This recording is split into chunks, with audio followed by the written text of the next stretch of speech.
I have a sort of a two-part presentation. Part that I do very often, which is sort of my off-the-cuff story about how I got to be where I am. And then the second part, which is a little bit more prepared, which is a subject that I feel very passionate about, and I'd like to share that with you. I see many of my professional colleagues here today, as well as some of my customers and my clients, so I hope I do justice to the presentation this evening. So, just to, as Susan said, I am a professional home economist. I know that in some ways within our own profession, many of you will know what that is. I was just having a discussion today with a colleague from many years ago who now lives in Ottawa, and we were discussing the challenge with that term, because today's young graduates, while we graduate with that professional designation, if you go out and tell people in the work world that you are a professional home economist, they kind of have a perplexed look on their face and aren't really sure what that is. So it's always a challenge to sort of try and define that profession a little bit, but it has such an important role in today's society. In fact, probably more important now than ever before. So I'm going to talk a little bit about that as well. How did I kind of said to Susan, she said, what are you going to talk about? And I called this the home economist of the 21st century, am I an endangered species? And it's sort of a bit of a funny misnomer, but at the same time, it can be, there's probably a little bit of truth in that. As Susan said, I grew up in Whitby, Ontario. I'm not a native to Kitchener-Waterloo, although I've been here now longer than I have been when I grew up in Whitby. So I consider myself pretty much a KWite.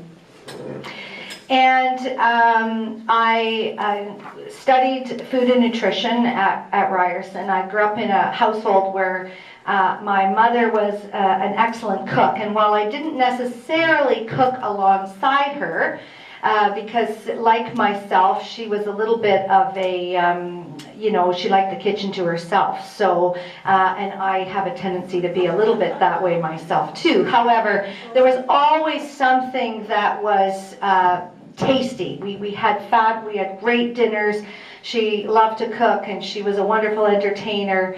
And like her mother herself, who also was a wonderful cook. So food and cooking was just sort of part of our lifestyle. And when it came time to sort of follow into a post-secondary education, I had one of those aha moments, and where I made a meal, and I just thought, I think I'd really love to do this as a profession. And so I sort of explored, where could I go to sort of do this? I didn't want to go to that. What chef school was not really something that was sort of common at that point in time. And we had some family members, friends who were home economists, and so we sort of explored that option. And I ended up choosing Ryerson as the school to attend. And what was wonderful about that particular program was that it had a combination of what we would almost consider now a co-op and an academic program. And so I had a fabulous 4-year experience there. And through that was able to sort of get my first job with a freelance home economist by the name of Kay Spicer, who was one of the sort of foremost, or one of the very popular writers for Canadian Living magazine, and a Canadian cookbook author as well. Kay and I had an immediate connection, a lot of fun together. She had a great sense of humor, and we sort of got each other. And I spent my first kind of working year with Kay. And We did a lot of writing for Canadian Living magazine. She published a couple of cookbooks in that time that I was with her.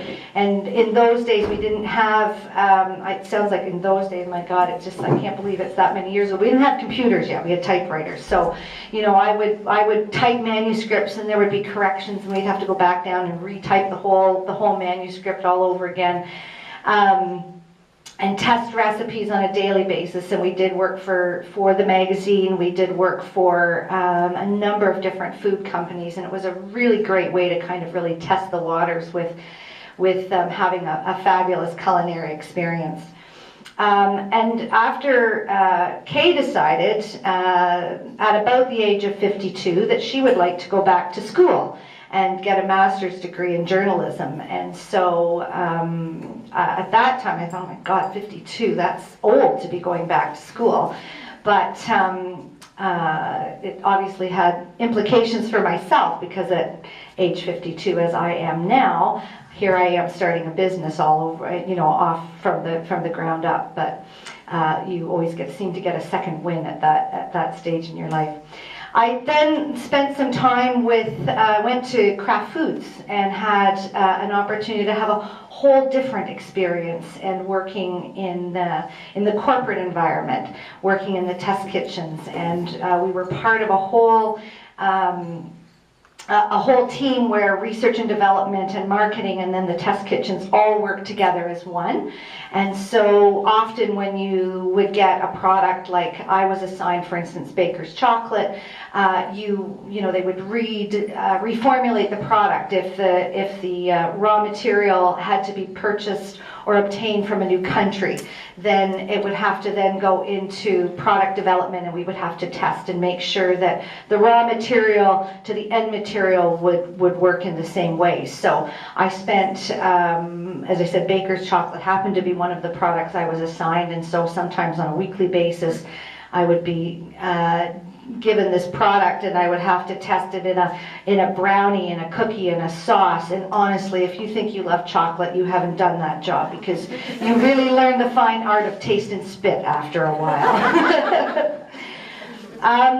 After I then came out here to this area. It's what brought me out to Kitchener-Waterloo by coming out and starting work then on the agricultural side of things, and moving over to the Ontario Turkey Producers Marketing Board, where I spent 5 years, and then 5 years as well with the Ontario Pork Producers Marketing Board. And with both those two sides of the industry, I had a chance to work with the farmers, learning about the production side, where our food comes from, how our producers have really come such a distance. Back in the 80s and 90s, it was sort of you know, it's almost like the farmer was to be seen and not heard. They were, you know, that's where your food is produced, but you don't necessarily want to know that. And I can tell you, over the 30 years that I have been in this business, the farmer is now the sexiest guy out there. So we've seen a huge growth in understanding where our food comes from, and wanting to know where our food comes from. We've taken a real interest in that whole side of things. After about 10 years of working on the agricultural side, by that point I then had a young family, and it was sort of time to sort of take a step back from the corporate world, the business working world, and I was fortunate enough to spend about 10 or 12 years doing freelance work. And that was where I had the opportunity to start writing cookbooks. I didn't have to, I have to say, I was very lucky. I didn't have to sort of sit down and create a proposal for a publisher. That they kind of came to me. I happened to be in the kind of, I guess I like to say, I was sort of in the right place at the right time. And my publisher was looking for somebody. It was a relatively new publishing company, and they were looking for somebody to start. Their first sort of foray was into some small appliance cookbooks, and so one of the first ones The first book they ever did was a bread machine book, and the second one they decided to do was a slow cooker book.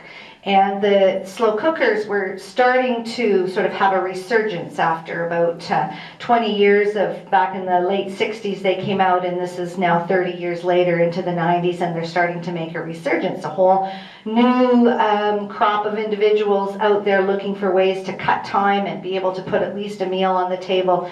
And so I was asked to write my first book. And I sent in a proposal to the publisher, and they seemed to like what they saw, so I had about 4 months to write the first book, which you might think is, oh, that doesn't sound like too long of a time, but when you're writing a slow cooker book, and you need 150 recipes to do, and you've got, you have to write a manuscript, you have to test recipes that take about 6 to 8 hours to do every single one of them. You can imagine that my slow cookers were kind of going around the clock, and my husband used to say, oh, there's nothing I like better than to walk downstairs first thing in the morning and the lovely smell of a beef stew percolating on the kitchen counter. So he was really happy when that project finished. He liked the meals that came out of it, but the smells that you would smell all night long sometimes were a little bit much. The first book was, I'm proud to say, was extremely successful. I have a fabulous publisher out of Toronto, Robert Rose Publishing, and they really took care of all of the marketing and the PR, and so I was able to really achieve some great success with that book, and hence was asked to write 2 more after that. So I think at this point I certainly do a lot more recipe writing and testing and developing than just slow cookers, but there's probably over 700 recipes out there of mine for the slow cookers, so I feel fairly knowledgeable on that subject. But it was always the dream, and Susan talked about Relish all the time, all the way along in all of my career. The one thing that I really wanted to have was to have a cooking school. I had spent in all of those times spending a lot of time doing cooking presentations and talking about food and working with producers and working with farmers and working at the production end of things. I had this incredible passion for being able to share that with other people. And I had spent many years also taking classes or teaching at other cooking schools, and I used to think someday I would really like to have my own cooking school. So I met my partner Maria through our children many years ago. Maria has she's not here tonight, but just so you know, Maria has a business background, and I don't know who said you have an allergy to numbers. Yeah, I'm kind of that way too. Not to food, but numbers aren't my thing. So together we decided to sort of put our brains together, and we created Relish. I have a couple of colleagues in other cities here that have been incredibly supportive, and I spent many years with them, and just had an idea of what we wanted to form. There really, some of you may remember there was a kitchen store cooking school here down in Kitchener called the Pantries that was sort of down by Rockaway Gardens. Yes, Pat, you will remember it. I was sort of, I had a chance to go into it when I first moved here, but I never really got a chance to know the owner, but I've always had heard such wonderful things about it. So I sort of wanted to have a place where you could come and learn about some of the newest trends, the international cuisine, the local products that are being done here, and then on top of that, be able to have a place where you could have where you could buy the tools and the ingredients to be able to come home and produce those recipes yourself. So in 2010, we launched Relish Cooking Studio. People often ask me, where did you come up with the name Relish? Sometimes I used to sort of search around on the internet looking for cooking schools, and one time I came across a school in Sonoma, California called Relish Culinary Adventures. And my husband and I had a chance to go visit that studio, met the owner, and I just thought the name was really catchy. And so I kind of named it after that. But I never told her I took her name for her business, but she's in California, I'm here in Ontario. I think we're all good. So, you know, my father was a small businessman, between the combination of having a mother as a great cook and my dad as a small businessman, it was just sort of a natural sort of thing for me to want to be able to do this. However, it was a big launch at age 48 to be able to do something like that. Most people sort of start a career like that much younger, and it is a challenge sometimes because we have lots of we have competition now within our own city with some other great businesses, and I have to be on top of things with an active website, and I have to do things like Twitter, and I have to do things like Facebook, and my brain doesn't think quite as fast as some people, but it's always a learning exercise, and it keeps me on my toes, and it keeps us fresh and very on top of what's the latest trends. So that's a little bit of my background and how I came to be. But I have a bit more of a prepared presentation, and I'm just gonna put this up here for just a sec.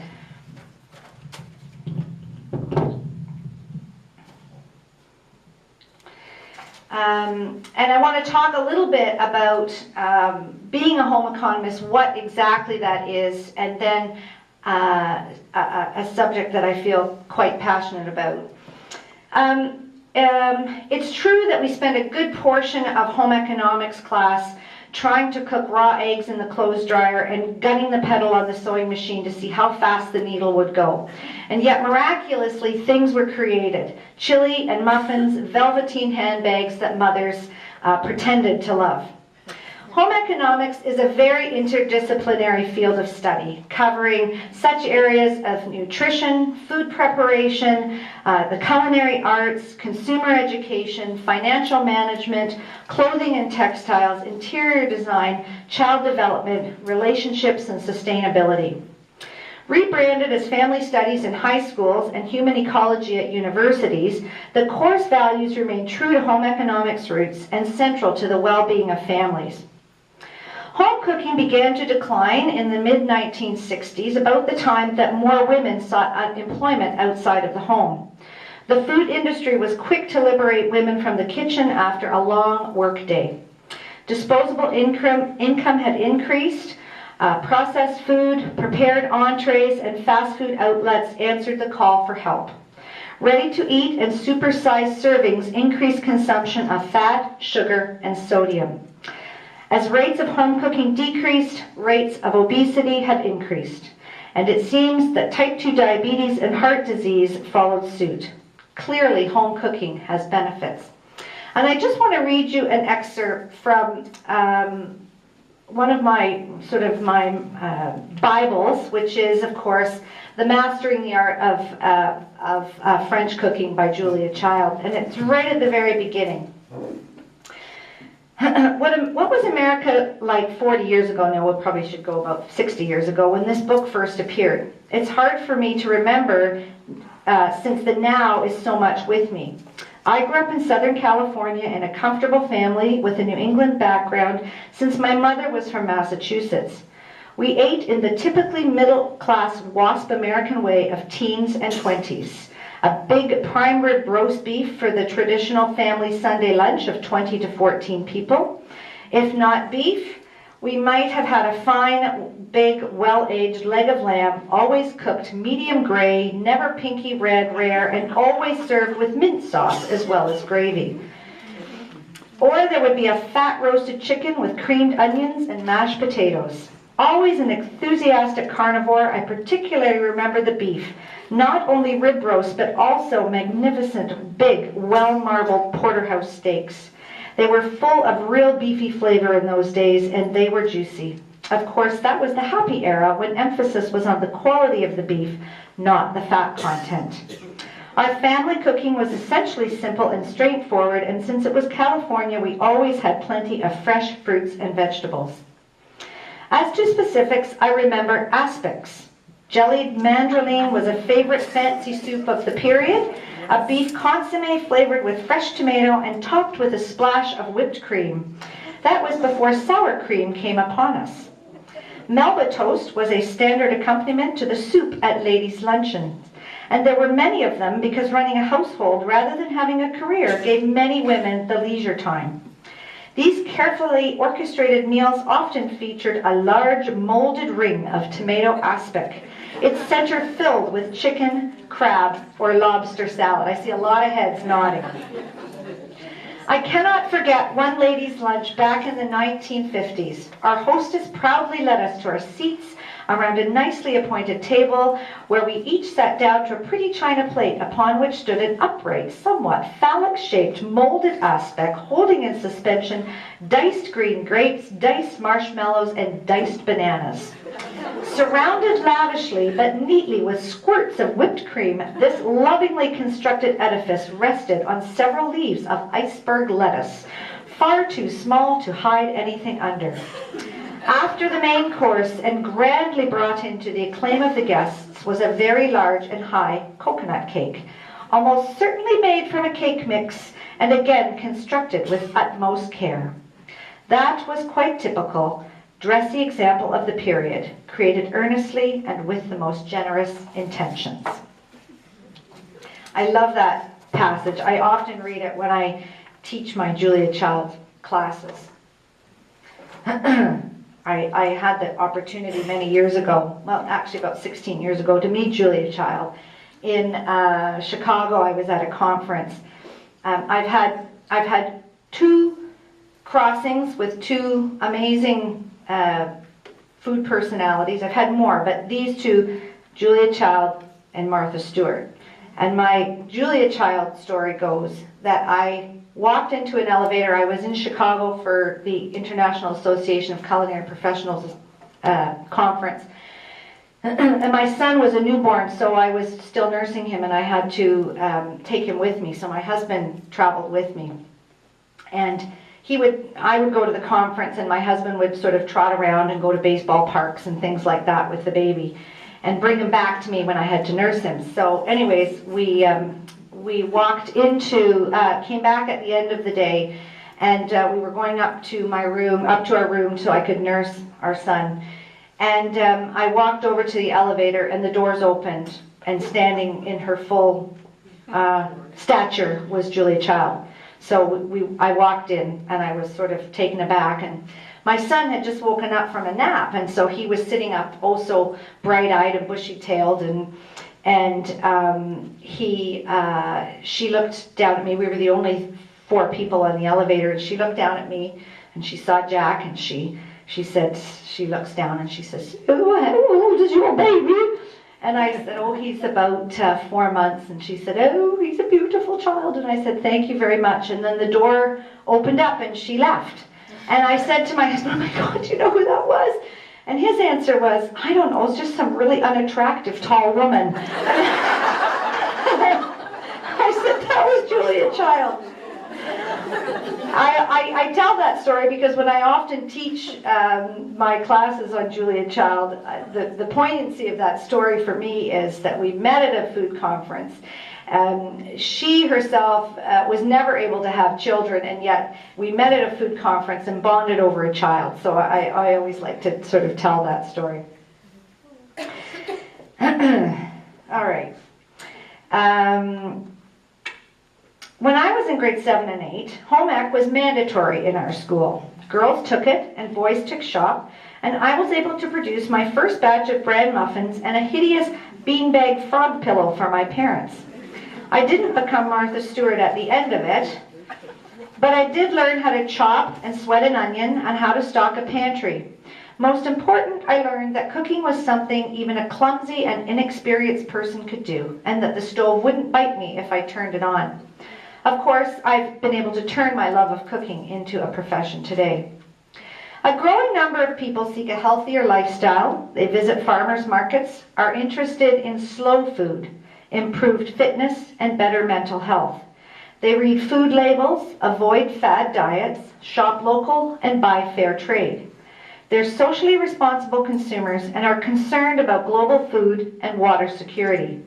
They respect time of day energy use and minimize waste. A zealous demand for organic food, community gardens, and home canning are indicators that not all families crave fast food. That said, at least one generation has already grown up without learning how to cook. Across Canada, home economists have disappeared just when we needed it most. Kitchen labs have turned into computer labs at home, as home ec or family studies, its trendier name, has fallen out of favor. It is seen as a luxury in this world that now prefers the opinions of Facebook and Twitter. Herein lies the problem. We are, as a country, increasingly supersized, which in turn will eventually put a supersized strain on the healthcare system. We struggle with personal debt, yet eat at restaurants more than ever before. It's pretty tough to meet nutrition recommendations unless you're making meals yourself. A community health study showed that Canadians consume a daily average of 3,000 milligrams of sodium, twice the daily recommendation. The culprit? Processed foods, which deliver a whopping 77% of that sodium. Author Michael Pollan, and for any of you who have ever read any of his books, he's written two fabulous books, The Omnivore's Dilemma and In Defense of Food, says that the problem is that what we often eat is not real food. We're consuming it on the run, in the car, in front of the TV, and increasingly alone. 65% of the world's population live in countries where obesity-related illnesses kill more people than famine. The sad truth is not a single government is doing nearly enough to prevent the shocking rise in these diet-related diseases. Let's take a moment to look at some of the hard facts. For the first time in human history, the world has more people that are overweight than underweight. Over the last 3 decades, worldwide obesity rates have doubled for adults and tripled for children. Worldwide, more than 43 million children under the age of 5 are either overweight or obese. If this continues, figures will continue to rise to 60 million by 2020. And diet-related illnesses are among the world's biggest killers. Many kids are not being taught how to cook at home. They don't know how to use fresh ingredients, or make a shopping list, or navigate a supermarket. British chef and food crusader Jamie Oliver pointed out in his show Food Revolution, there are kids who can't tell the difference between a potato and a tomato. Don't even think about asking them to identify an eggplant.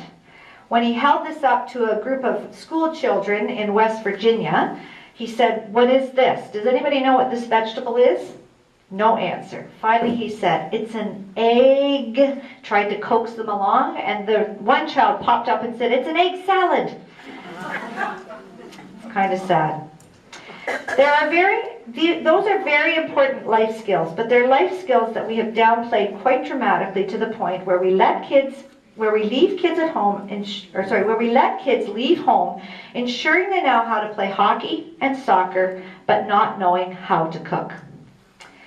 There's a problem when cooking is treated as a competitive sport on television, yet it doesn't even exist in its most basic form in many households. A survey commissioned by the Dietitians of Canada found that 43% of people don't regularly cook for their families. According to a new survey commissioned by Sobeys, fewer than 1/3 of 18 to 29-year-olds do not feel confident in the kitchen. And why should they? If they're not being taught to cook at home because their parents are too busy or lack the skills themselves, then they need to learn at school. You can still find family studies classes in high schools across the country, but the problem is that they are not mandatory. I just got an email in my inbox today, and it was a series of pictures of Chef Gordon Ramsay, and you know the cooking shows have really sort of taken on a life of their own, and there was sort of him yelling different superlatives at about the cooking of different dishes, and one of them just sort of, you know, was there was a number of them, but this one sort of jumped out at me. It said, "Your chicken is so rubbery, Goodyear called and asked for the recipe." That's the kind of mentality. As much as people love to watch those cooking shows, there's a lot of that sort of mentality that goes on, and it's a shock value as opposed to really a learned technique.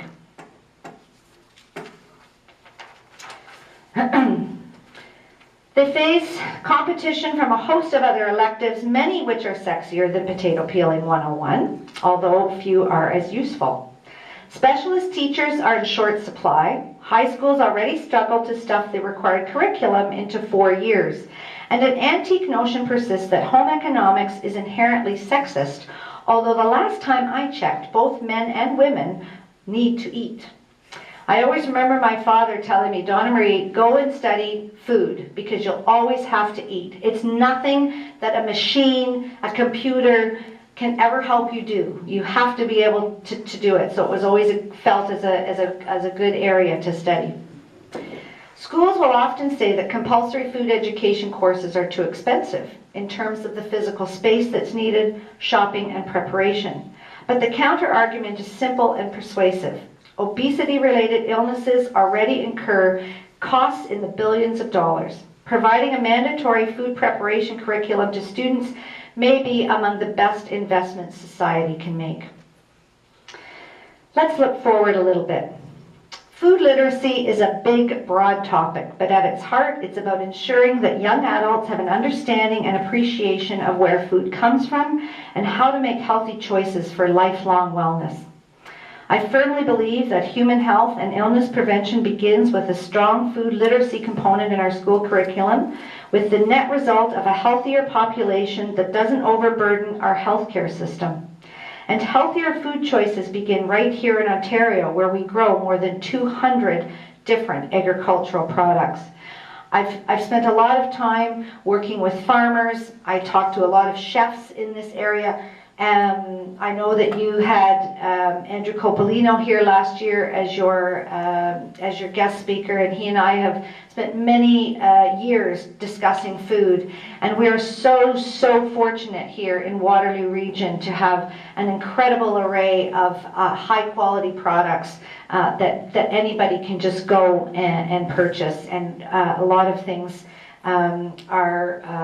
we're making our own cheeses. We have tomatoes available year-round from Elmira. I mean, just so many amazing products that are happening here in this region. The Ontario Federation of Agriculture has begun a program known as the 6x16 program. The idea is to ensure that by the age of 16, Ontario teenagers are able to plan and prepare 6 nutritious meals. It's not really a lofty goal, but one that the OFA feels is vital to bring back into the school curriculum. You might wonder why the Ontario Federation of Agriculture is championing food literacy, and it's not really a stretch at all. OFA members are all in the business of growing food that is part of a healthy diet.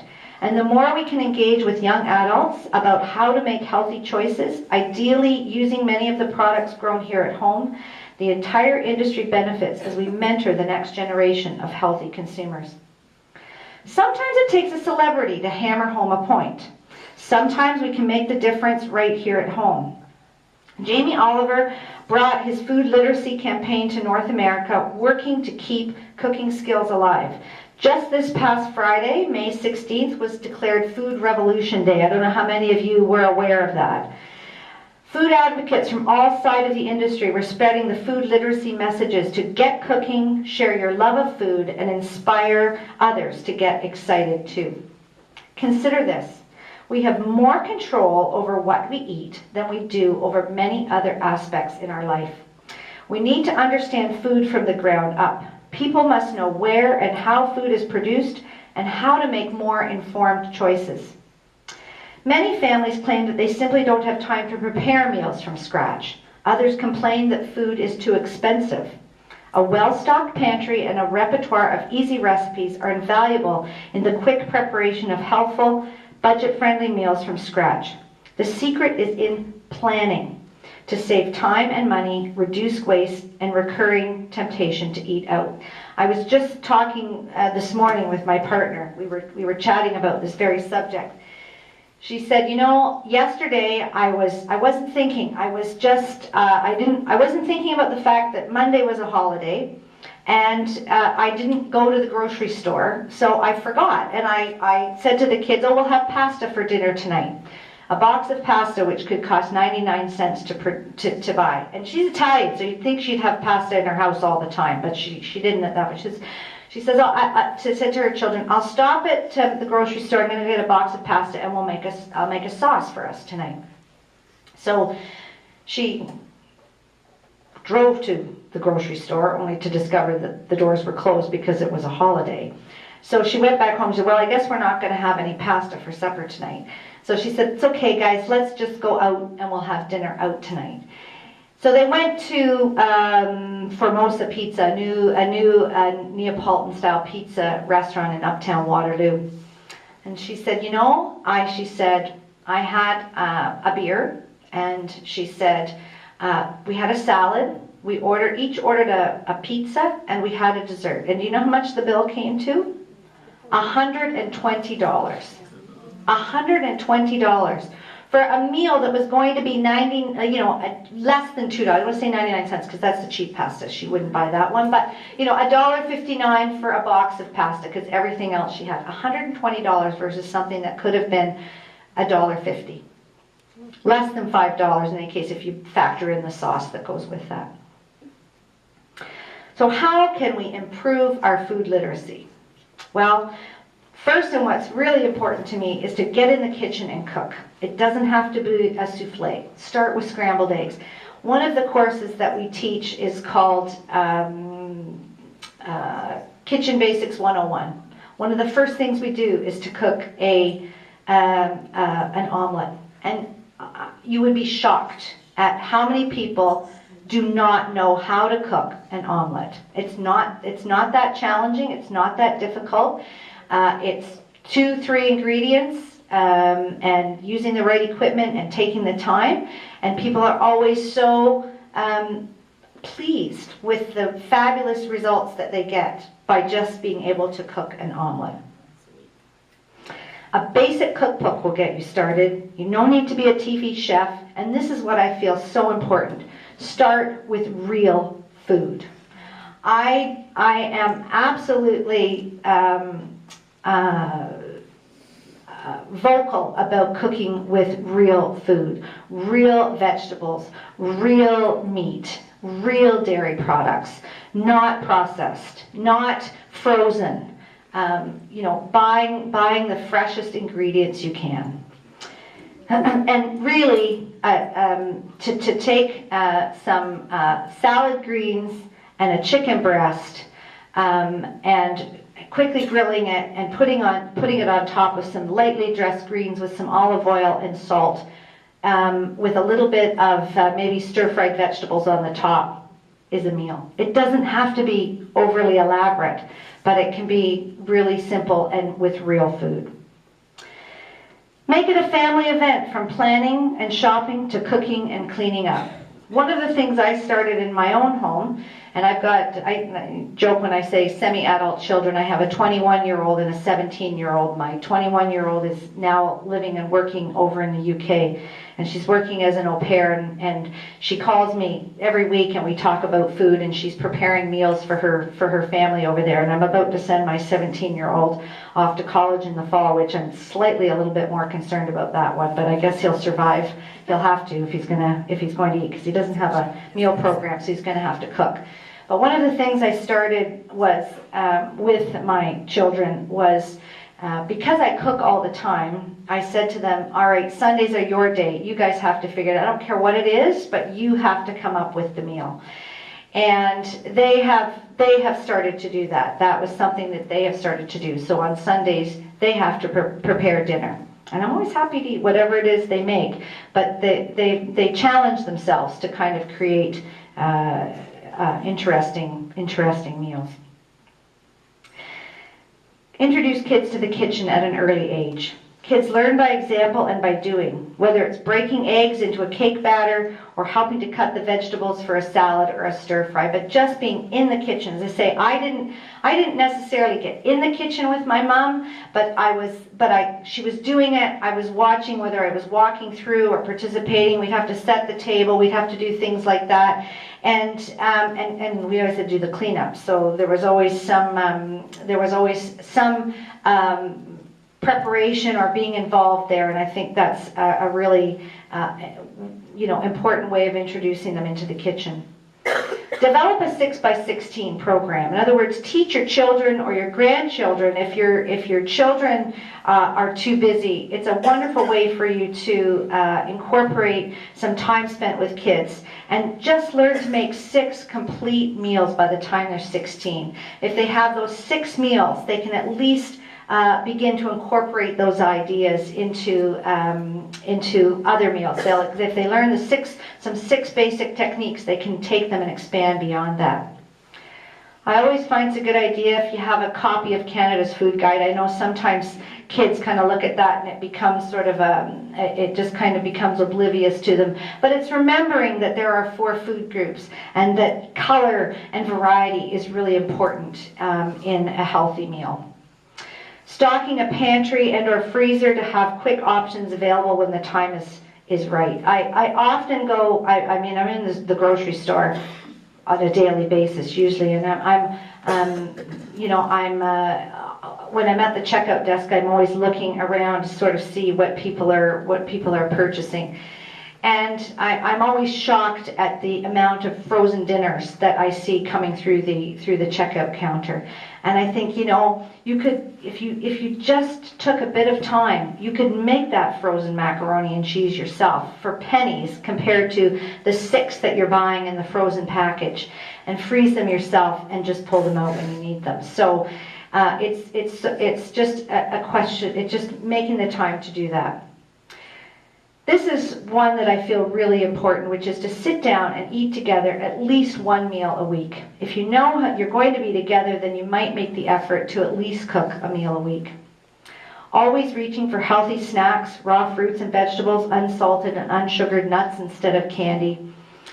Become acquainted with the health, the environmental, and the economics of local food. You can find a local CSA, shop at your local farmers market. I don't know how many of you are aware that we have one in Uptown Waterloo every Thursday for the month starting in May right through till October from 3 till 7 p.m. And I think people are always surprised when I talk about the Uptown Waterloo Farmers Market in our Uptown Waterloo Square, because it's there and it's small local farmers with amazing ingredients, produce, locally produced ingredients, and it really is a chance to really get to know the producer of your food products face to face. Turn off the television or set aside the iPad for 1 hour a day to free up time to cook at home. And look for food and nutrition high school credits. Courses 1 is guaranteed to use daily.